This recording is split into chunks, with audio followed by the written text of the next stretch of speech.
रिश्ते हैं तो रिश्ते में खट्टी मीठी बातें भी होंगी। रिश्ते कभी कभी टूट भी जाया करते हैं। क्या आपको याद है जब बचपन में हम लोग यूं ही अपने दोस्तों से लड़ बैठते थे या फिर मम्मी पापा से नाराज हो जाते थे, भाई बहन से नाराज हो जाते थे।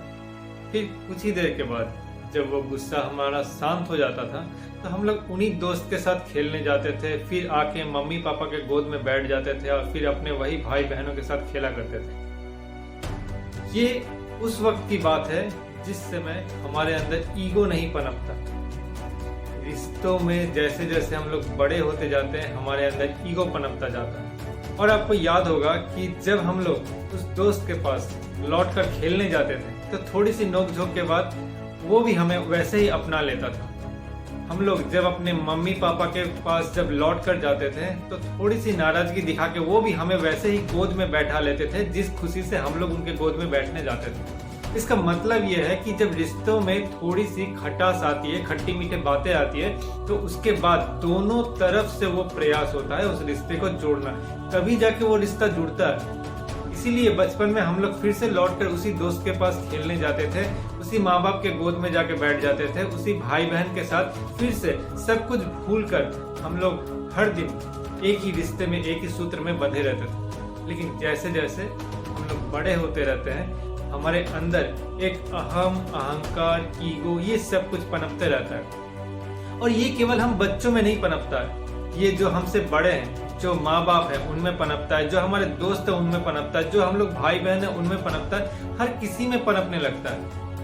और ये अहम और अहंकार का ही एक ऐसा चादर रहता है जो कि हमें फिर एक दूसरे को अपनाने नहीं देता। बच्चे फिर से अपने माँ बाप के पास लौट के नहीं जा सकते, माँ बाप फिर से लौट के बच्चे को नहीं अपना सकते, दोस्त दोस्त को नहीं अपनाता, पति पत्नी को नहीं अपनाता, पत्नी पति को नहीं अपनाते।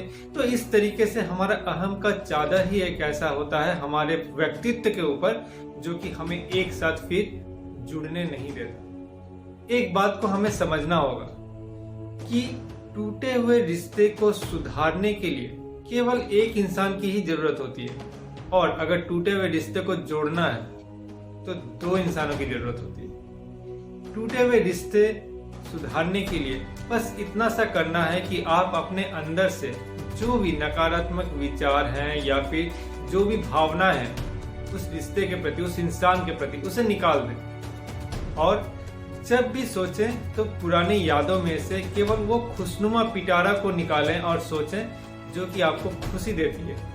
जब भी लोगों से जिक्र करें तो आज का झगड़े के बारे में जिक्र न करें, आज के दर्द के बारे में जिक्र न करें, जिक्र करें उन यादों का जो कि आपके वो सुनहरे दिन थे। और आपको ये पता चलेगा धीरे धीरे ये रिश्ते सुधरने लगेंगे। सुधरने का मतलब ये है कि सामने वाला वो इंसान जिसके साथ आपका कुछ अनबन हो गया हो या फिर जो इंसान आपसे नफरत करना शुरू कर दिया हो, उसके पास भी किसी न किसी तरीके से संदेश पहुंचेगा कि आप उसके बारे में बुरा नहीं बोल रहे हैं, और वो भी धीरे धीरे आपके प्रति कुछ अच्छा महसूस करने लगेगा और ये रिश्ता सुधरने लगेगा। लेकिन ये सुधरना ही काफी नहीं है। ये जो रिश्ते के फटे हुए पर्दे हैं, इन पर्दों को सीने के लिए, जोड़ने के लिए दोनों तरफ से प्रयास करना पड़ेगा।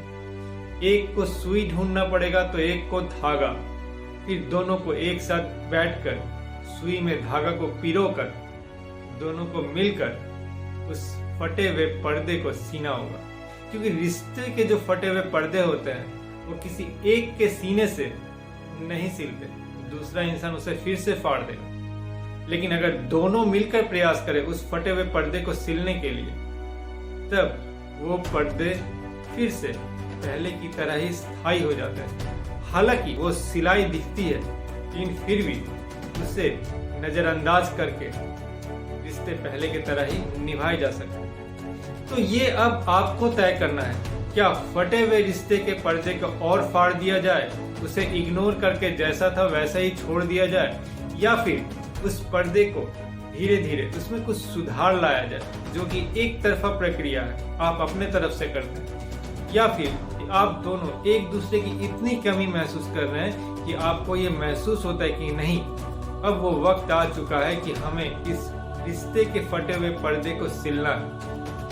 और दोनों को मिलकर प्रयास करना है। फैसला आपका है और कभी कभी फैसला आप दोनों को लेना है।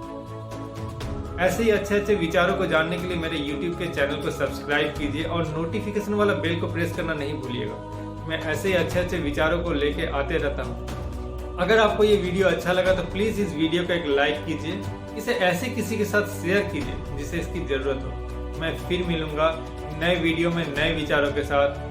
तब तक के लिए हंसिए, मुस्कुराइए, जियो मुस्कुराओ, क्योंकि जीना इसी का नाम है।